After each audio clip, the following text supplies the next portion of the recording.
Hey, what's up? In this episode of Doc's Boost, I'm going to replace the positive battery cable terminal. Now, I know, so what, right?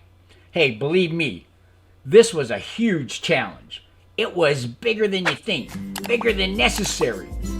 It was a nightmare to some extent, and I'll tell you why in just a moment. What was happening was my electrical system was acting up. What I found was a huge pile of corrosion under the red cable connector cover on my battery. During the corrosion cleaning process, I found that my cable connector was eaten away and unusable.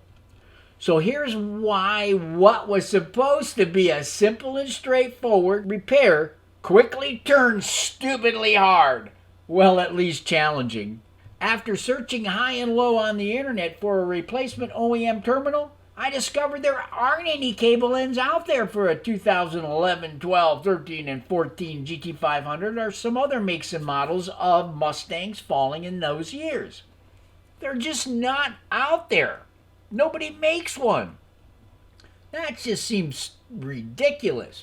The only OEM replacement comes attached to a $500 harness sold by Ford. And that ain't happening. I'm not spending $500 for a cable terminal. Stupid, right? Well, I found a couple that came close, which was totally ridiculous, I thought. But here I am, stuck with that. So I decided to chop these two battery terminals and make one terminal to fit like an OEM part.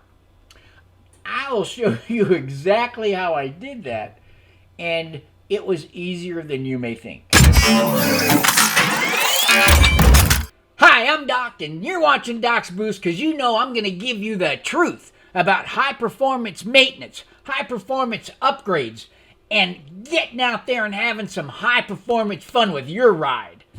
Dream it, build it, and drive it like you stole it. Let's take the two cable connectors I found and make a battery cable terminal that fits like a glove. For the red cable cover to fit correctly, the positive cable circuit breaker must hang off the side of the battery, not the front. More than that, the connector must sit sideways on the battery, and the bolt to tighten the connector has to be vertical, not horizontal. But that's not all. There must be a connection point for the cable going to the starter and another connection point for the cable going to the fuse panel, which ultimately feeds everything else. My solution is to take these two connectors and make one to provide all the requirements in one terminal. It was a no-brainer to choose the vertical bolt configuration over the horizontal for the base of the connector.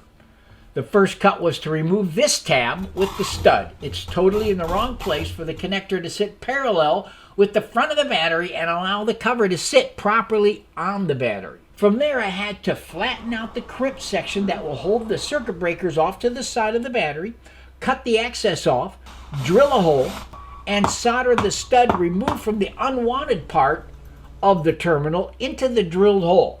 The circuit breaker will now be in the proper orientation.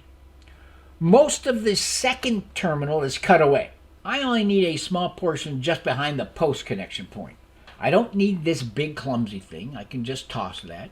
Cut here, cut there, trim it a bit here and there, and it's ready to fit into place on the newly constructed terminal. I need to knock out the stud here and then slightly enlarge the hole to accept the additional part into the hole. Trim anything off that gets in the way. Solder the additional part in place, and done. This is what I'm going to use. It keeps the circuit breaker in the right place. It uses a vertical tightening bolt. I have two connections ready to accept the starter and the system cable. And the only thing left to do is to prepare the end of the starter cable with an eyelet. Since we had to cut it off of the old connector, we have to create an attachment point with that eyelet. So make sure you have the proper size eyelet and heat shrink tube along with plenty of solder. Trim the cable and slip on the heat shrink tube. Fill the eyelet connector with solder, heat the connector and push the cable into the liquefied solder. Let cool, slip the heat shrink in place, and done.